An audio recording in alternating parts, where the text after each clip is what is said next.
ಶ್ರೀ ಗುರುಸಿದ್ಧಲಿಂಗಾಯ ನಮಃ. ನೀಲಾಂಜನ ಸಮಾಭಾಸಂ ರವಿಪುತ್ರ ಯಮಾಗ್ರಜಂ ಛಾಯಾಮಾರ್ತಾಂಡ ಸಂಭೂತಂ ತಂ ನಮಾಮಿ ಶನೈಶ್ವರಂ. ಓಂ ಶಂ ಶನೈಶ್ವರಾಯ ನಮಃ. ಸಮಸ್ತ ಪವರ್ ಟಿವಿ ವೀಕ್ಷಕ ಬಾಂಧವರಿಗೆಲ್ಲ ಯುಗಾದಿಯ ಅಮಾವಾಸ್ಯೆಯ ಶುಭಾಶೀರ್ವಾದಗಳನ್ನು ತಿಳಿಸುತ್ತಾ, ಈ ಅಮಾವಾಸ್ಯೆಯಲ್ಲಿ ವಿಶೇಷವಾಗಿ ನಡೆಯುತ್ತಾ ಇರುವ ಶನಿ ಸಂಕ್ರಮಣ ನೋಡಿ.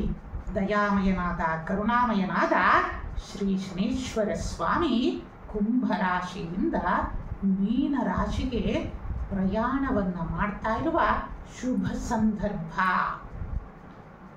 ಮತ್ತು ಇದೇ ಪರ್ವಕಾಲದಲ್ಲಿ ಅಮಾವಾಸ್ಯೆಯು, ಅದರೊಳಗೂ ಶನಿವಾರ ನಡೀತಾ ಇರೋದು ಅತ್ಯಂತ ಶುಭಪ್ರದವಾಗಿದೆ.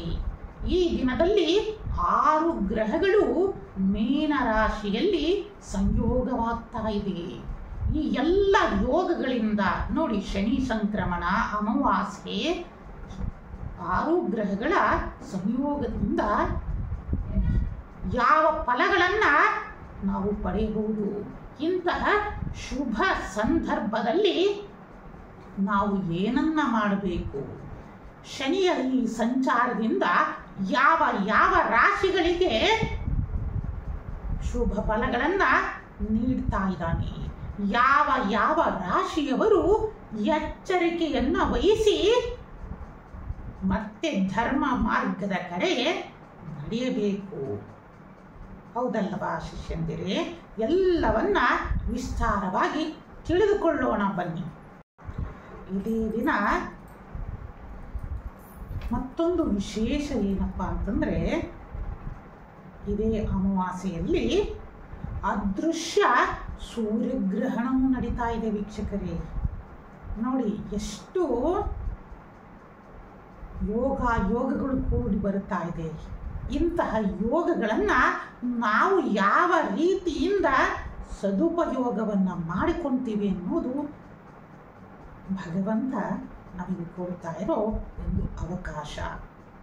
ಶನಿಯ ಸಂಕ್ರಮಣ, ಅದೃಶ್ಯ ಸೂರ್ಯಗ್ರಹಣ ಅಂದರೆ ಇದರಲ್ಲಿ ಭಾರತಕ್ಕೆ ಗೋಚಾರ ಆಗ್ತಾ ಇಲ್ಲ. ಆದ್ರೂ ಸಹ ಇಡೀ ಜಗತ್ತಿಗೆ ಸೂರ್ಯ ಒಬ್ಬನಿರೋದ್ರಿಂದ ಈ ಸೂರ್ಯಗ್ರಹಣದ ಪ್ರಭಾವ ಭಾರತವನ್ನೂ ಸೇರಿಕೊಂಡು ಹಲವಾರು ರಾಷ್ಟ್ರಗಳಲ್ಲಿ ನಡೀತಾರಿಂದ ಇಡೀ ಜಗತ್ತಿಗೆ ಇದರ ಪ್ರಭಾವಗಳು ಉಂಟಾಗ್ತಾ ಹೋಗುತ್ತೆ.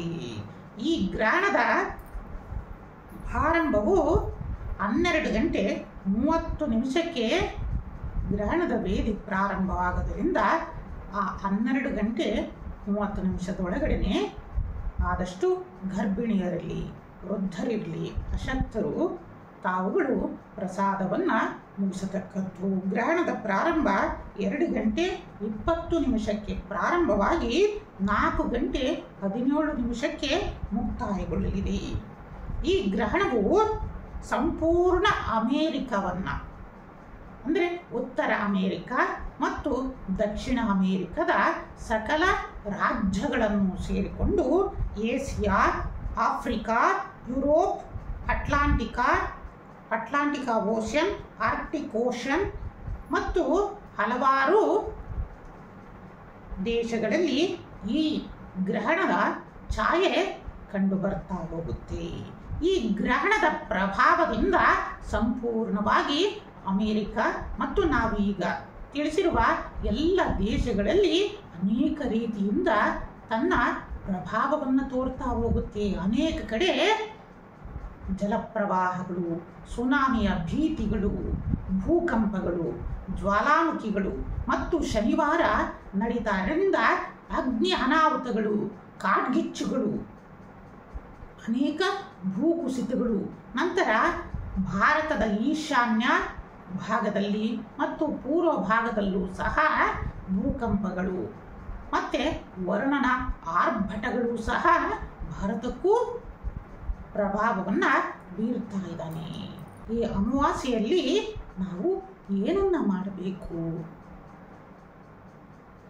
ಅಂತಂದರೆ, ಯಾರು ಸಾಧನೆಯನ್ನು ಮಾಡಬೇಕು, ಆಧ್ಯಾತ್ಮಿಕ ಕ್ಷೇತ್ರದಲ್ಲಿ ಮತ್ತು ಮಂತ್ರ ತಂತ್ರ ಹಲವಾರು ವಿದ್ಯೆಗಳಲ್ಲಿ ಸಾಧನೆಯನ್ನು ಮಾಡಬೇಕೆನ್ನೋರು ಈ ದಿನ ವಿಶೇಷವಾಗಿ ಗುರುಗಳಿಂದ ಉಪದೇಶವನ್ನು ತೆಗೆದುಕೊಳ್ಳುವುದು ಮತ್ತು ಅನುಷ್ಠಾನಗಳನ್ನು ಮಾಡುವುದರಿಂದ ವಿಶೇಷವಾದ ಶಕ್ತಿಯನ್ನು ಪಡೆಯಬಹುದಾಗಿದೆ. ಮತ್ತು ಆ ದಿನ ನದಿಯಲ್ಲಿ ಸ್ನಾನವನ್ನು ಮಾಡುವುದು, ಪುಣ್ಯಕ್ಷೇತ್ರಗಳ ದರ್ಶನವನ್ನು ಮಾಡುವುದು, ಸಮುದ್ರ ತೀರಗಳಲ್ಲಿ ಸ್ನಾನವನ್ನು ಮಾಡುವುದರಿಂದ ಸಮಸ್ತ ಪಾಪಗಳನ್ನು ಸಹ ಕಳೆದುಕೊಳ್ಳಬಹುದಾಗಿದೆ ಮತ್ತು ವಿಶೇಷವಾದ ಪುಣ್ಯ ಫಲಗಳನ್ನು ಪಡೆಯಬಹುದಾಗಿದೆ. ಈ ದಿನ ಪಿತೃತರ್ಪಣಗಳು ಶ್ರಾದ್ದಾದಿ ಕರ್ಮಗಳನ್ನು ಮಾಡುವುದರಿಂದ ವಿಶೇಷವಾದ ಪಿತೃದೇವತೆಗಳ ಅನುಗ್ರಹವನ್ನು ಪಡೀತಾ ಹೋಗ್ತೀರ ವೀಕ್ಷಕರೇ. ಮತ್ತೆ ಗೋದಾನವನ್ನು ಮಾಡುವುದು, ಗೋಪೂಜೆಯನ್ನು ಮಾಡುವುದು, ಈ ದಿನ ಗೋಗ್ರಾಸವನ್ನು ಗೋಶಾಲೆಗಳಿಗೆ ಅರ್ಪಣೆಯನ್ನು ಮಾಡುವುದರಿಂದ ಆ ಗೋಮಾತೆಯ ಅನುಗ್ರಹದಿಂದ ಅನೇಕ ಋಣಬಾಧೆಗಳೆಲ್ಲ ಕಳೆದು ಹೋಗ್ತವೆ. ಮತ್ತು ಈ ದಿನ ಮನೆಯನ್ನು ಶುಭ್ರಗೊಳಿಸಿ ಸಂಜೆಯ ಸಮಯದಲ್ಲಿ ತಾಯಿ ಮಹಾಲಕ್ಷ್ಮಿಯ ಆರಾಧನೆಯನ್ನು ಮಾಡಿ ಮಹಾಲಕ್ಷ್ಮಿಗೆ ವಿಶೇಷವಾದ ತುಪ್ಪದ ದೀಪಗಳನ್ನು ಬೆಳಗಿ ಅಮ್ಮನವರಿಗೆ ಪಾಯಸದ ನೈವೇದ್ಯವನ್ನು ಮಾಡುವುದರಿಂದ ಸಾಕ್ಷಾತ್ ಮಹಾಲಕ್ಷ್ಮಿಯ ಕೃಪೆ ಮನೆಯ ಮೇಲೆ ಉಂಟಾಗ್ತಾ ಹೋಗುತ್ತೆ. ಆ ದಿನ ಸಂಜೆ ಮನೆಯ ಮುಂದೆ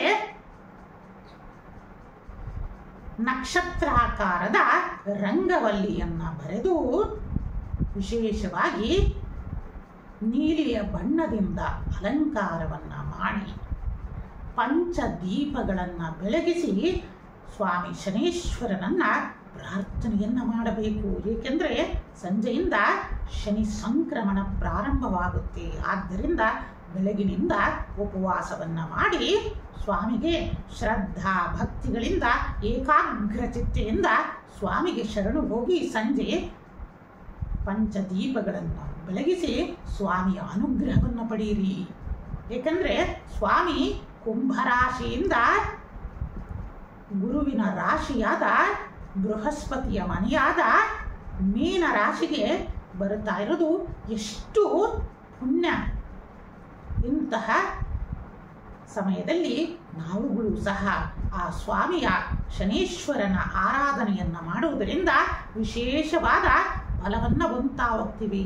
ಆ ಕಾರಣಕ್ಕೋಸ್ಕರನೇ ಲೋಕ ಕಲ್ಯಾಣ ಉಂಟಾಗಲಿ ಅಂತಂದು ಶ್ರೀಪೀಠದಲ್ಲಿ ಈ ದಿನ ಅಮಾವಾಸ್ಯೆಯ ಪ್ರಯುಕ್ತ ಶನೀಶ್ವರ ಮಹಾಯಾಗವನ್ನು ಸಹ ಹಮ್ಮಿಕೊಳ್ಳಲಾಗಿದೆ. ಈ ದಿನ ಅಮಾವಾಸ್ಯೆ ಮತ್ತು ಗ್ರಹಣ ಇರುವುದರಿಂದ ಆದಷ್ಟು ಗುರುಗಳ ಸೇವೆಯನ್ನು ಮಾಡಿ ಗುರುಗಳ ಅನುಗ್ರಹವನ್ನು ಪಡೆಯಬೇಕು. ಮತ್ತು ಈ ದಿನ ಶನಿ ಸಂಕ್ರಮಣ ಇರುವುದರಿಂದ ಈ ಶನಿಯ ಸಂಚಾರದಿಂದ ಯಾವ ರಾಶಿಯವರು ಎಚ್ಚರಿಕೆಯನ್ನು ವಹಿಸಬೇಕು ಅಂದರೆ ಧರ್ಮ ಮಾರ್ಗದ ಕಡೆಗೆ ನಡಿಬೇಕಾಗುತ್ತೆ ಅಂತವರು.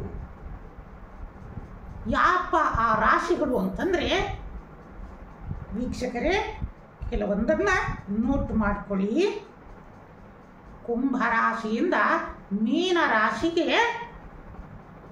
ಶನಿದೇವ ಸಂಚಾರ ಮಾಡುತ್ತಾ ಇರೋದ್ರಿಂದ ಮೇಷರಾಶಿಗೆ 7.5 ಶನಿ ದೋಷದ ಪ್ರಾರಂಭ ಆಗ್ತಾ ಇದೆ. ಮೇಷರಾಶಿಗೆ 7.5 ಪ್ರಭಾವ ಪ್ರಾರಂಭ ಆಗ್ತಾ ಇದೆ. ಮತ್ತು ಸಿಂಹರಾಶಿಗೆ ಅಷ್ಟಮ ಶನಿಯ ದೋಷ ಪ್ರಾರಂಭ ಆಗ್ತಾ ಇದೆ.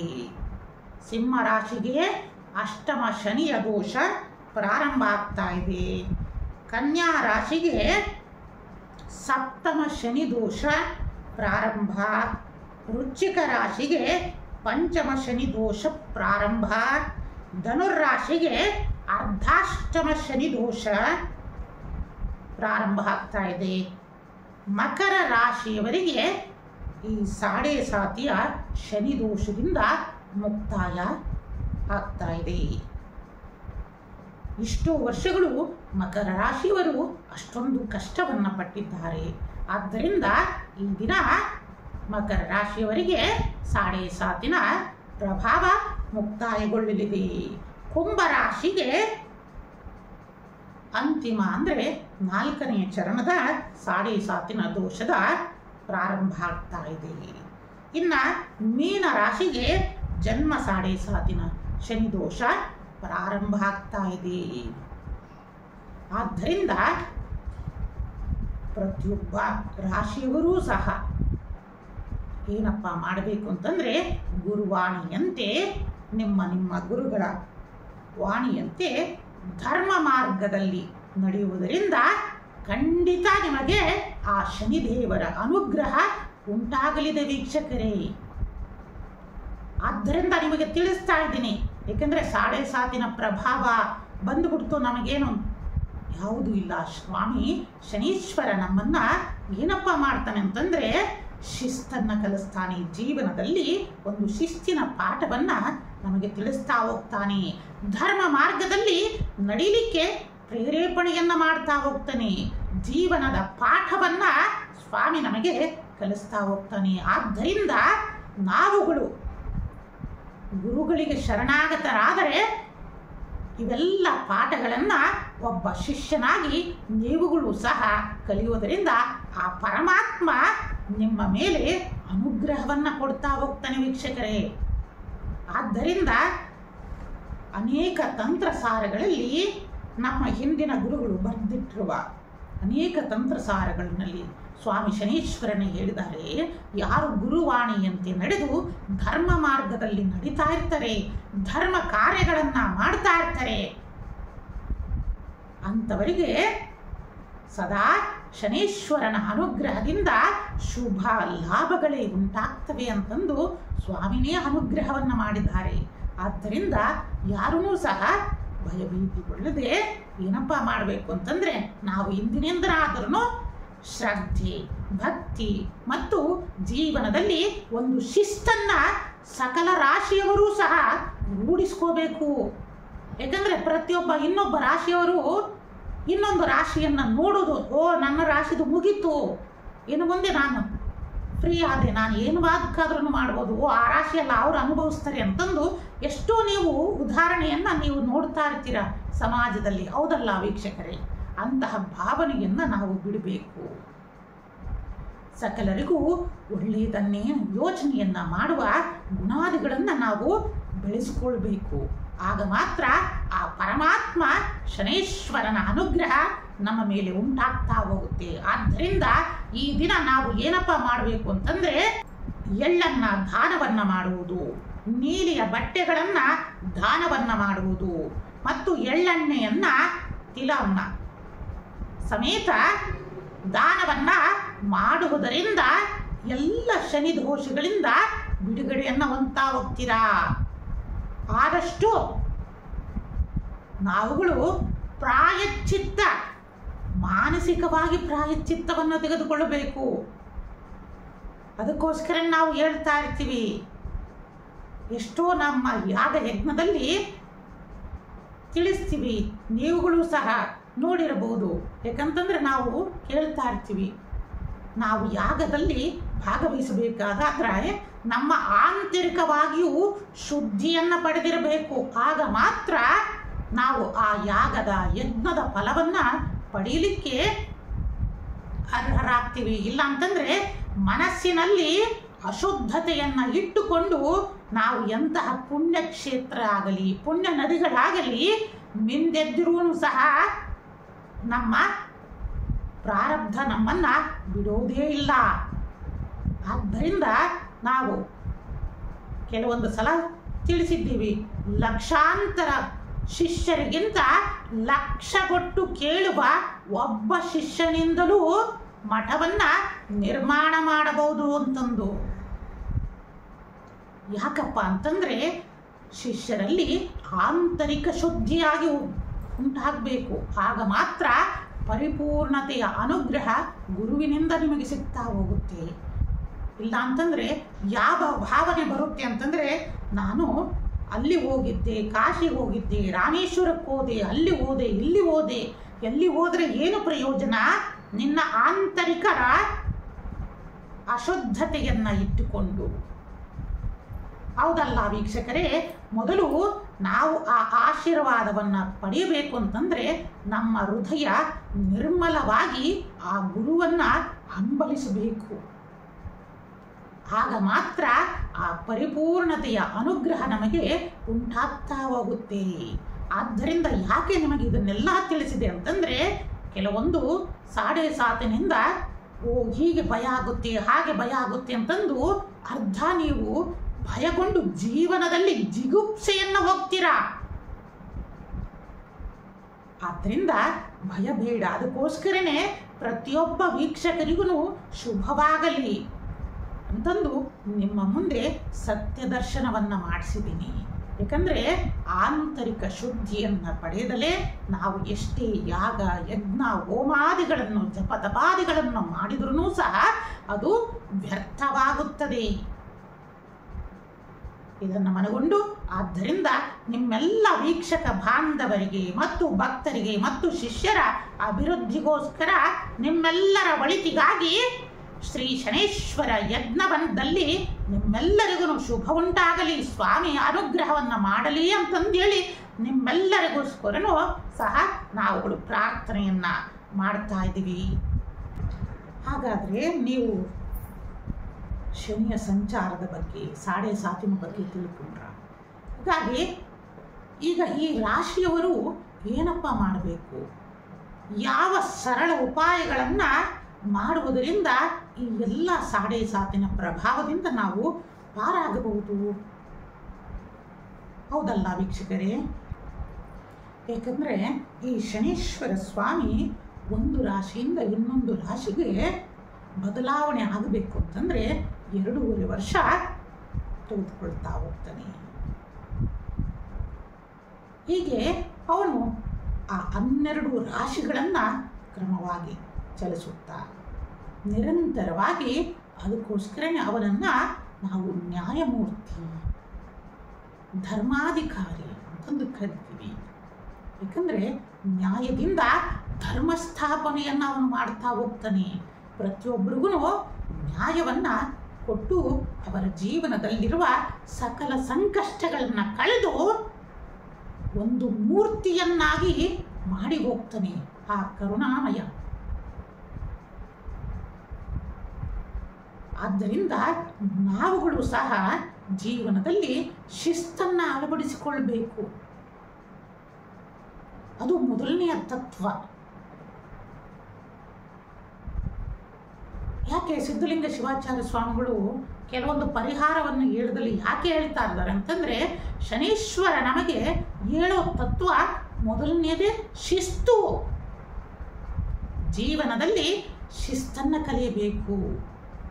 ನಾವು ನಮ್ಮ ದಿನಚರಿಯನ್ನು ಯಾವ ರೀತಿಯಿಂದ ಸಾರ್ಥಕತೆಯನ್ನು ಮಾಡಿಕೋಬೇಕು ಅನ್ನೋದನ್ನ ಮೊದಲು ಅವನು ನಮಗೆ ತಿಳಿಸ್ತಾ ಹೋಗ್ತಾನೆ. ಜೀವನದಲ್ಲಿರುವ ಮೊದಲನೆಯ ಶಿಸ್ತು. ಆದ್ದರಿಂದ ಪ್ರತಿಯೊಬ್ಬರೂ ಈ ಸಾಡೆ ಸಾತಿನ ಪರಿಹಾರದಲ್ಲಿ ಮೊದಲನೆಯ ತತ್ವ ಶಿಸ್ತನ್ನು ಕಲಿಯಬೇಕು. ನಂತರ ಗುರುಪದೇಶವನ್ನು ಪ್ರತಿಯೊಬ್ಬರೂ ಪಡೆಯಬೇಕು. ಹಿಂದೆ ಗುರು, ಮುಂದೆ ಗುರಿ ಇದ್ದಾಗ ನಮ್ಮ ಜೀವನ ಸಾರ್ಥಕತೆಯನ್ನು ಪಡಿತಾ ಹೋಗ್ತದೆ ವೀಕ್ಷಕರೇ. ಪ್ರತಿಯೊಬ್ಬರೂ ಹೇಳಿ ನೋಡೋಣ, ನೀವು ಜೀವನದಲ್ಲಿ ಸಾರ್ಥಕತೆಯನ್ನ ನಿಮ್ಮ ಮುತ್ತಾತ ತಾತನವರು ಅನುಭವಿಸಿದ ಹಾಗೆ ಈಗಿನ ಜನರೇಷನ್ ಅನುಭವಿಸ್ತಾ ಇದ್ದೀರಾ? ಸಾರ್ಥಕತೆಯನ್ನ ಪಡೆದಿದ್ದೀರಾ? ಯಾವುದೂ ನಾವು ಆಗ್ತಾ ಇಲ್ಲ. ಕಾರಣ ನಮ್ಮ ಈ ಆಧುನಿಕತೆಗೆ ನಾವು ಒಳಪಟ್ಟು ನಮ್ಮ ಪರಂಪರೆ ಯಾವುದು, ನಮ್ಮ ಸಂಸ್ಕೃತಿ ಯಾವುದು, ನಮ್ಮ ಸಂಸ್ಕಾರ ಯಾವುದು ಅನ್ನೋದನ್ನೇ ನಾವು ಮರೆತು ಹೋಗ್ಬಿಟ್ಟಿದ್ದೀವಿ ವೀಕ್ಷಕರೇ. ಅವನ್ನ ನಾವುಗಳು ಮತ್ತೆ ರೂಢಿಗತವನ್ನ ಮಾಡಬೇಕು. ಅವೆಲ್ಲ ನಮಗೆ ರೂಢಿಗತೆ ಆಗಬೇಕು ಅಂತಂದ್ರೆ ಗುರುವನ್ನ ನಾವು ಅವಲಂಬಿಸಬೇಕು. ಆದ್ದರಿಂದ ಈ ದಿನದಲ್ಲಿ ಏನಾಗ್ತಾ ಇದೆ ಅಂತಂದ್ರೆ, ಎಷ್ಟೋ ಜನ ಶಿಷ್ಯರು ಹೇಳ್ತಾ ಇದ್ದಾರೆ, ಗುರುಗಳೇ ನಮಗೆ ಅದು ಬರಲಿಕ್ಕೆ ಅಂದರೆ ದೂರ ಆಗುತ್ತೆ, ಬರಲಿಕ್ಕೆ ಸಾಧ್ಯ ಇಲ್ಲ. ಆದ್ದರಿಂದ ಅನೇಕ ಗೂಗಲ್ನಲ್ಲಿ ಅನೇಕ ಯೂಟ್ಯೂಬ್ಗಳಿಂದಲೇ ನಾವು ಕೆಲವೊಂದು ಜಪ ತಪ ಮಾಡ್ತಾ ಇದ್ದೀವಿ, ದಶಮಹಾವಿದ್ಯೆಗಳನ್ನು ಮಾಡ್ತಾ ಇದ್ದೀವಿ, ಆ ವಿದ್ಯೆಗಳನ್ನು ಕಲಿತಾ ಇದ್ದೀವಿ ಅಂತಂದು ಅವನ್ನೆಲ್ಲ ಕೇಳಿದಾಗ ಅನೇಕ ದುಃಖ ಆಗುತ್ತೆ. ಯಾಕಂದರೆ ಪ್ರತಿಯೊಂದು ನಾವು ಸಾಧನೆಯನ್ನು ಮಾಡಬೇಕು ಅಂತಂದಾಗ ಹಿಂದೆ ನಾವು ಅನೇಕ ಗುರುಗಳನ್ನು ಹುಡುಕ್ತಾ ಹೋಗ್ತಿದ್ವಿ, ಗುರುಗಳನ್ನು ಹುಡುಕಿ ಪಡಿತಾ ಇದ್ವಿ.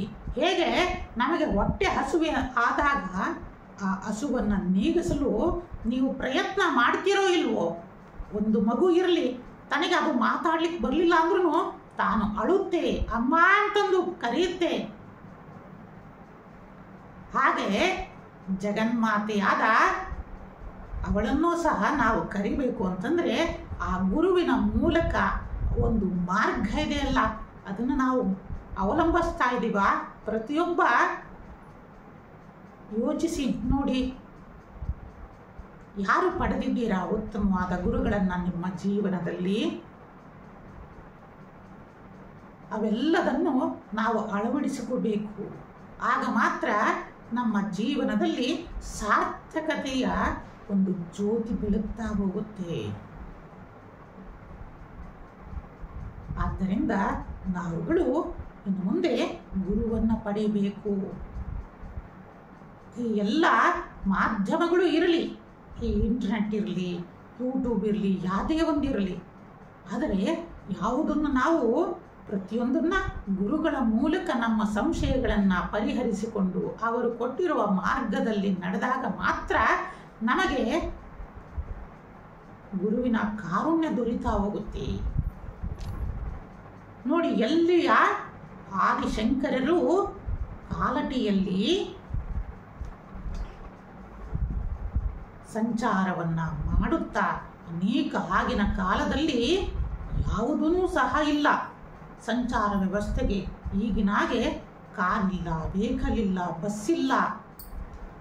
ಕಾಲ್ನಡಿಗೆಯ ಮೂಲಕ ಉತ್ತರ ಭಾರತವನ್ನು ತಲುಪಿ ಗೋವಿಂದ ಭಗವತ್ಪಾದರನ್ನು ಹರಸಿಕೊಂಡು ಹೇಗೆ ಮಗು ಒಂದು ತನ್ನ ಹಸುವನ್ನು ನೀಗಿಸ್ಕೋಬೇಕು ಅಂತಂದರೆ ಅಮ್ಮ ಅಮ್ಮ ಅಂತಂದೇಳಿ ಯಾವ ರೀತಿಯಿಂದ ಹಂಬಲಿಸುತ್ತೋ ಆ ರೀತಿಯಿಂದ ಶಂಕರರು ಪ್ರಯಾಣವನ್ನು ಮಾಡಿದರು. ಚಿಕ್ಕ ಮಗು ಆಗಿದ್ದಾಗಲೇ ಅವರಿಗೆ ಎಷ್ಟು ಆ ಬುದ್ಧಿ ವಿಸ್ತಾರವಾಗಿ ಬೆಳೆದಿತ್ತು. ಸ್ವಲ್ಪ ಯೋಚನೆಯನ್ನು ಮಾಡಿ ಅದನ್ನು ಬಿಟ್ಟು ಕೆಲವೊಬ್ರು ಹೇಳ್ತಾ ಇರ್ತಾರೆ, ಗುರುಗಳೇ ನಾವು ಅಷ್ಟು ಪೂಜೆಯನ್ನು ಮಾಡಿದ್ವಿ, ಯಾವುದೂ ನಮಗೆ ಫಲ ಕೊಡಲಿಲ್ಲ.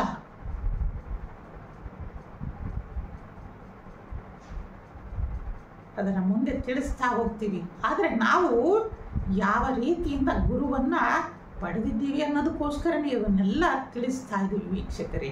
ಆದ್ದರಿಂದ ನಾವುಗಳು ಈ ದಿನ ನೋಡಿ, ನಮ್ಮ ಸನಾತನ ಪರಂಪರೆಯಲ್ಲಿರುವ ಗುರುತತ್ವವನ್ನು ಮೊದಲು ಪ್ರತಿಯೊಬ್ಬ ಶಿಷ್ಯರು ಅವಲಂಬಿಸ್ಕೋಬೇಕು.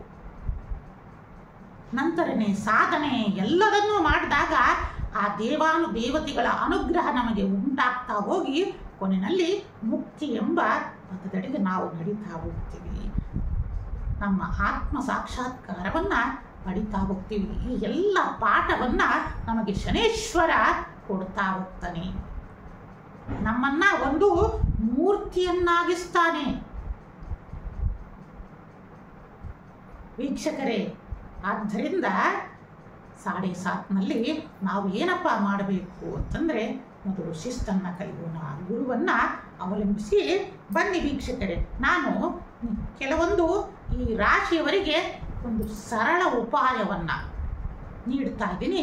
ಆ ರಾಶಿಯವರು ಈ ಎಲ್ಲ ಸರಳ ಉಪಾಯಗಳನ್ನು ಆಚರಿಸುವುದರಿಂದ ಖಂಡಿತ ನಿಮಗೆ ಈ ಶನಿದೋಷದಿಂದ ಪರಿಹಾರ ಸಿಗಲಿದೆ. ಆದರೆ ನಾನು ಮೊದಲು ನಿಮಗೆ ಏನು ತಿಳಿಸಿದ್ದೀನಿ, ಗುರುವನ್ನು ಅವಲಂಬಿಸಬೇಕು. ನಿಮ್ಮ ಜೀವನದಲ್ಲಿ ಶಿಸ್ತನ್ನು, ಶ್ರದ್ಧೆ, ಭಕ್ತಿಯನ್ನು ಪಡೆಯಬೇಕು ವೀಕ್ಷಕರೇ. ಇದನ್ನು ಮೊದಲು ಪಡೆದು ಇವನ್ನು ಆಚರಿಸಿದಾಗ ಮಾತ್ರ ನಿಮಗೆ ಪರಿಹಾರಗಳು ದೊರೀತಾ ಹೋಗ್ತವೆ. ಮೇಷರಾಶಿಯವರಿಗೆ ಸಾಡೆಸಾತಿನ ಪ್ರಾರಂಭ ಆಗ್ತಾ ಇದೆ. ಈ ಮೇಷರಾಶಿಯಿಂದ ಹಿಡಿದು ಈ 12 ರಾಶಿ ಫಲಗಳನ್ನು ಮುಂದಿನ ಸಂಚಿಕೆಯಲ್ಲಿ ವಿಸ್ತಾರವಾಗಿ ತಿಳಿಸ್ತಾ ಹೋಗ್ತೀನಿ. ಮೇಷ ಲಗ್ನದಿಂದ 12 ಲಗ್ನದಿಂದ ಯಾವ ಯಾವ ಸುಲಭ ಪರಿಹಾರಗಳನ್ನು ಮಾಡಿಕೋಬೇಕು ಅನ್ನೋದನ್ನ ಮುಂದಿನ ಸಂಚಿಕೆಯಲ್ಲಿ ತಿಳಿಸುತ್ತಾ, ಈ ಸರಳ ಉಪಾಯದಲ್ಲಿ ಮೇಷರಾಶಿಯವರು ಪ್ರತಿ ಗುರುವಾರ ಶಿವನ ದೇವಸ್ಥಾನವನ್ನು ಸಂದರ್ಶನವನ್ನ ಮಾಡುವುದು, ಶಿವನಿಗೆ ಬಿಲ್ವ ಪತ್ರೆಯನ್ನ ಅರ್ಪಣೆಯನ್ನ ಮಾಡುವುದು, ಶಿವನಿಗೆ ಗಂಗಾಜಲವನ್ನ ಅರ್ಪಣೆಯನ್ನ ಮಾಡುವುದರಿಂದ ಮತ್ತು ಪ್ರತಿ ಗುರುವಾರ ಸಾಧು ಸಂತರಿಗೆ ನಿಮಗೆ ಕೈಲಾದಷ್ಟು ಪ್ರಸಾದದ ಸೇವೆಯನ್ನ ಮಾಡುವುದರಿಂದ ಮತ್ತು ನಿಮ್ಮ ಗುರುಗಳ ಸೇವೆಯನ್ನ ಮಾಡಿ ನಿಮ್ಮ ಗುರುಗಳ ವಾಣಿಯಂತೆ ನಡೆಯುವುದರಿಂದ ಖಂಡಿತ ಈ ಸಾಡೆಸಾತಿನ ಪ್ರಭಾವ ಕಿಂಚಿತ್ತೂ ನಿಮಗೆ ಬಾಧಿಸುವುದಿಲ್ಲ ಅಂತಂದೇಳಿ ನಿಮಗೆ ಶುಭಾಶೀರ್ವಾದವನ್ನ ನೀಡ್ತಾ ಇದ್ದೀನಿ ವೀಕ್ಷಕರೇ. ವೃಷಭ ರಾಶಿಯವರು ಪ್ರತಿ ಶನಿವಾರ ಸುಬ್ರಹ್ಮಣ್ಯ ಸ್ವಾಮಿಯ ದರ್ಶನವನ್ನ ಪಡೆಯುವುದು, ಸುಬ್ರಹ್ಮಣ್ಯನಿಗೆ ಕ್ಷೀರಾಭಿಷೇಕವನ್ನ ಮಾಡುವುದರಿಂದ ವಿಶೇಷವಾದ ಅನುಗ್ರಹವನ್ನು ಪಡಿತಾ ಹೋಗ್ತೀರಾ ವೀಕ್ಷಕರೇ. ಇನ್ನ ಮಿಥುನ ರಾಶಿಯವರು ಪ್ರತಿ ಮಂಗಳವಾರ ವಿಶೇಷವಾಗಿ ದುರ್ಗಾ ದೇವಸ್ಥಾನವನ್ನ ಪ್ರದಕ್ಷಿಣೆಯನ್ನ ಮಾಡುವುದು, ದುರ್ಗಾದೇವಿಗೆ ಅರಿಶಿಣದ ಅಭಿಷೇಕಗಳನ್ನು ಮಾಡುವುದರಿಂದ ವಿಶೇಷವಾದ ಮಹಾಲಕ್ಷ್ಮಿಯ ಕೃಪೆಯನ್ನ ಹೊಂದುತ್ತಾ ಹೋಗ್ತೀರಾ. ಇನ್ನು ಕರ್ಕ ರಾಶಿಯವರು ಪ್ರತಿ ಭಾನುವಾರ ಕಾಲಭೈರವನ ದರ್ಶನವನ್ನ ಮಾಡುವುದರಿಂದ, ಕಾಲಭೈರವನ ಅಷ್ಟೋತ್ತರಗಳನ್ನು ಸ್ಮರಣೆಯನ್ನ ಮಾಡುವುದರಿಂದ ಶನೇಶ್ವರನ ಅನುಗ್ರಹವನ್ನ ಪಡಿತಾ ಹೋಗ್ತೀರಾ. ಸಿಂಹರಾಶಿಯವರಿಗೆ ಅಷ್ಟಮ ಶನಿಯ ಪ್ರಭಾವ ಕಾಡ್ತಾ ಇದೆ. ಸಿಂಹರಾಶಿಯವರು ಸರಳ ರೀತಿಯಿಂದ ಏನಪ್ಪ ಮಾಡಬೇಕಂತಂದ್ರೆ, ಗುರುವಾಕ್ಯದಂತೆ ಈ ಸಮಯದಲ್ಲಿ ನೀವು ನಡೀತಾ ಹೋಗಿ. ನಂತರ ಸಿಂಹರಾಶಿಯವರು ಪ್ರತಿ ಶುಕ್ರವಾರ ತಾಯಿ ದುರ್ಗಾದೇವಿಗೆ ಪಂಚಾಮೃತ ಅಭಿಷೇಕಾದಿಗಳನ್ನು ಮಾಡುವುದರಿಂದ ಅಷ್ಟಮ ಶನಿಯ ಪ್ರಭಾವ ಕಡಿಮೆಯಾಗ್ತಾ ಹೋಗ್ತದೆ ವೀಕ್ಷಕರೇ. ಇನ್ನು ಕನ್ಯಾ ರಾಶಿಯವರಿಗೆ ಸಪ್ತಮ ಶನಿದೋಷ ಪ್ರಾರಂಭ ಆಗ್ತಾ ಇದೆ. ಅವರಪ್ಪ ಏನು ಮಾಡಬೇಕು ಅಂತಂದ್ರೆ, ಪ್ರತಿ ಗುರುವಾರ ಸಂಜೆಯ ಸಮಯದಲ್ಲಿ ನಾರಾಯಣನ ದರ್ಶನವನ್ನ ಮಾಡುವುದು, ಲಕ್ಷ್ಮೀನಾರಾಯಣ ಅಷ್ಟೋತ್ತರಗಳನ್ನು ಪಠನೆಯನ್ನ ಮಾಡುವುದರಿಂದ ಕನ್ಯಾ ರಾಶಿಯವರಿಗೆ ಶುಭ ಫಲಗಳು ಉಂಟಾಗ್ತಾ ಹೋಗ್ತವೆ. ಇನ್ನು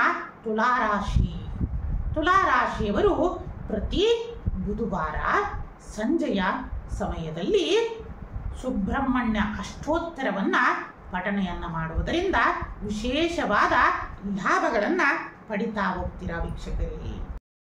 ವೃಶ್ಚಿಕ ರಾಶಿಯವರಿಗೆ ಪಂಚಮ ಶನಿಯ ದೋಷದ ಪ್ರಾರಂಭ ಆಗುವುದರಿಂದ ಗುರುವಾಕ್ಯವನ್ನ ಎಂದೂ ಸಹ ಮೀರಬೇಡಿ. ಗುರುವಾಕ್ಯದಂತೆ ನಡೀತಾ ಹೋಗಿ. ಪ್ರತಿ ಸೋಮವಾರ ವಿಷ್ಣು ಸಹಸ್ರನಾಮವನ್ನ ಪಠನೆಯನ್ನ ಮಾಡಿ. ವಿಷ್ಣು ಸಹಸ್ರನಾಮ ಪಠನೆ ಮಾಡಲಿಕ್ಕೆ ಆಗ್ತಾ ಇಲ್ಲ ಅಂತಂದ್ರೆ ವಿಷ್ಣುವನ್ನ ಅಷ್ಟೋತ್ತರ ಶತನಾಮಾವಳಿಗಳನ್ನಾದರೂ ಪಠನೆಯನ್ನ ಮಾಡಿ. ಅದೂ ಸಾಧ್ಯ ಇಲ್ಲ ಅಂತಂದ್ರೆ ವಿಷ್ಣು ದೇವಾಲಯಗಳನ್ನ ಸಂದರ್ಶನವನ್ನು ಮಾಡಿ ದೇವಾಲಯಗಳಿಗೆ ಸಾಧ್ಯವಾದಷ್ಟು ಶುಚಿಯ ಕಾರ್ಯದಲ್ಲಿ ಸೇವೆಯನ್ನ ಮಾಡುವುದರಿಂದ ಸಾಕ್ಷಾತ್ ಭಗವಂತನ ಅನುಗ್ರಹದಿಂದ ಸಕಲ ಶುಭಗಳನ್ನ ಪಡಿತಾ ಹೋಗ್ತೀರಾ. ಇನ್ನ ಧನುರ್ರಾಶಿಯವರಿಗೆ ಅರ್ಧಾಷ್ಟಮ ಶನಿಯ ದೋಷದಿಂದ ಗುರುವಾಕ್ಯವನ್ನ ಮೀರದಿರಿ. ನಂತರ ಪ್ರತಿ ಶನಿವಾರ ಪ್ರಾಣದೇವರ ಅಂದರೆ ಆಂಜನೇಯ ಸ್ವಾಮಿಯ ದರ್ಶನವನ್ನು ಪಡೆಯಬೇಕು. ಆಂಜನೇಯ ಸ್ವಾಮಿಗೆ ಸಿಹಿಯನ್ನು ಹಂಚುವುದರಿಂದ ಮತ್ತು ವಿಶೇಷವಾದ ಮಕ್ಕಳಿಗೆ ಸಿಹಿಯನ್ನು ಹಂಚುವುದರಿಂದ ವಿಶೇಷ ಫಲಗಳನ್ನು ಪಡಿತಾ ಹೋಗ್ತೀರಾ. ಇನ್ನು ಮಕರ ರಾಶಿಯವರಿಗೆ ಸಾಡೆ ಸಾತಿನ ಪ್ರಭಾವದಿಂದ ಮುಕ್ತಿ ದೊರೆಯಲಿದೆ. ನಂತರ ಮಕರ ರಾಶಿಯವರು ಪ್ರತಿ ಭಾನುವಾರ ವಿಷ್ಣು ಸಹಸ್ರನಾಮಗಳನ್ನು ಪಾರಾಯಣ ಮಾಡುವುದರಿಂದ ವಿಶೇಷ ಲಾಭಗಳನ್ನು ಪಡಿತಾ ಹೋಗ್ತೀರಾ. ಇನ್ನು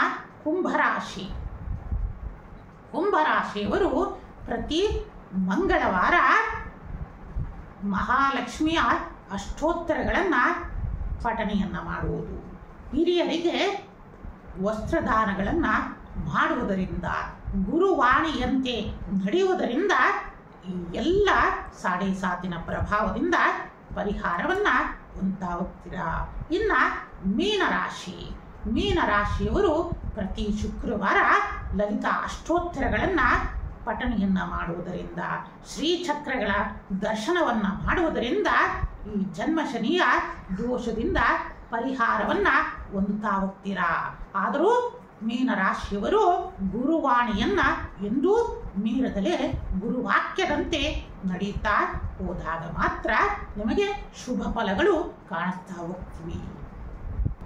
ಸಮಸ್ತ ಭಕ್ತರ ಮತ್ತು ಶಿಷ್ಯರ ಅಭಿವೃದ್ಧಿಗಾಗಿ, ಸಮಸ್ತ ಲೋಕ ಕಲ್ಯಾಣಕ್ಕೋಸ್ಕರ ಪವರ್ ಟಿವಿಯ ವತಿಯಿಂದ ಲೋಕ ಕಲ್ಯಾಣಕ್ಕೋಸ್ಕರ ಶ್ರೀಪೀಠದಲ್ಲಿ ಶನೀಶ್ವರ ಯಾಗವನ್ನು ಇದೇ ಅಮಾವಾಸ್ಯೆ ಎಂದು ನಡೀತಾ ಇದ್ದು, ಶ್ರದ್ಧಾ ಭಕ್ತಿಯುಳ್ಳ ಆಸಕ್ತಿಯುಳ್ಳ ಶಿಷ್ಯಂದಿರು ಈ ಯಾಗದಲ್ಲಿ ಭಾಗವಹಿಸಿ ಶ್ರೀ ಪರಮಾತ್ಮ ದಯಾಮಯನಾದ ಶನೀಶ್ವರನ ಅನುಗ್ರಹಕ್ಕೆ ಪಾತ್ರರಾಗಿ ಬರುವ ಈ ಎಲ್ಲ ಶನಿದೋಷದಿಂದ ಮುಕ್ತಿಯನ್ನು ಪಡೆಯುವಂತರಾಗಿ ಅಂತಂದು ಮತ್ತೊಮ್ಮೆ ನಿಮ್ಮೆಲ್ಲರಿಗೂ ತಿಳಿಸುತ್ತಾ, ಸಾಡೆ ಸಾತಿನಿಂದ ನಾವುಗಳು ಜೀವನದ ಪಾಠವನ್ನು ಕಲಿಯೋಣ, ಜೀವನದಲ್ಲಿ ಶಿಸ್ತನ್ನು ರೂಢಿಸಿಕೊಳ್ಳೋಣ, ಧರ್ಮ ಮಾರ್ಗದಲ್ಲಿ ನಡೆಯೋಣ ಅಂತಂದೇಳಿ ಮತ್ತೊಮ್ಮೆ ನಿಮ್ಮೆಲ್ಲರಿಗೂ ಶುಭಾಶೀರ್ವಾದವನ್ನು ನೀಡುತ್ತಾ, ಪರಮದಯಾಳುವಾದ ಶ್ರೀ ಸಿದ್ಧಲಿಂಗೇಶ್ವರರು, ಜಗನ್ಮಾತೆಯಾದ ಇಷ್ಟಕಾಮೇಶ್ವರಿಯು ನಿಮ್ಮೆಲ್ಲರಿಗೂ ಪರಮ ಮಂಗಳವನ್ನು ದಯಪಾಲಿಸಲಿ ಅಂತಂದು ಮತ್ತೊಮ್ಮೆ ಶುಭಾಶೀರ್ವಾದವನ್ನು ನೀಡುತ್ತಾ, ಸಮಸ್ತರಿಗೂ ಸಕಲರಿಗೂ ಮುಂಬರುವ ಈ ವಿಶ್ವಾಸು ಯುಗಾದಿಯ ಶುಭಾಶೀರ್ವಾದಗಳನ್ನು ಕೋರುತ್ತಾ, ಮುಂದಿನ ಸಂಚಿಕೆಯಲ್ಲಿ ಈ ಯುಗಾದಿಯ ವಿಶೇಷ ಫಲಗಳೇನು, ಈ ವಿಶ್ವಾಸು ಯಾವ ಫಲಗಳನ್ನು ತೆಗೆದುಕೊಂಡು ಬಂದಿದ್ದಾನೆ ಇಡೀ ಜಗತ್ತಿಗೆ, ಫಲಾಫಲಗಳೇನು ಅನ್ನೋದನ್ನ ಮುಂದಿನ ಸಂಚಿಕೆಯಲ್ಲಿ ತಿಳಿಸುತ್ತೇನೆ ಅಂತಂದು ಶುಭಾಶೀರ್ವಾದಗಳನ್ನು ನೀಡುತ್ತಾ, ಓಂ ನಮಃ ಶಿವಾಯ.